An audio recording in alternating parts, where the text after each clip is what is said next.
বন্ধুরা, একটা প্রবাদ বাক্য আছে, আগে গেলে বাঘে খায়। প্রবাদ বাক্যটা কিন্তু মানুষের জীবনে একদম সত্যি। বাঘ কিন্তু বোঝে না কে ভালো মানুষ কে মন্দ মানুষ, সে শুধু বোঝে মানুষের গন্ধ, আর গন্ধ পেলেই সে ঝাঁপিয়ে পড়ে মানুষের ওপর। কিন্তু মানুষরূপী বাঘরা সে কিন্তু বোঝে কে ভালো কে মন্দ, কে সৎ কে অসৎ। আর তারা কিন্তু সৎ মানুষদেরই আক্রমণ করে। তার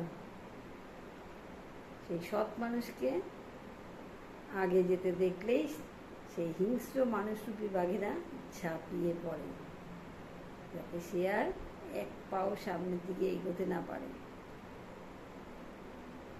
তার উন্নতির পথে বাধা সৃষ্টি করে। তাই সাবধান, পদক্ষেপ ফেলার আগে ভেবে চিনতে ফেলবে, না হলে কিন্তু বাঘের মুখে পড়তেই হবে। তাই প্রবাদ বাক্যটা কিন্তু একদম সত্যি। মানুষের জীবনে আগে গেলে বাঘে খাবেই, তাই না?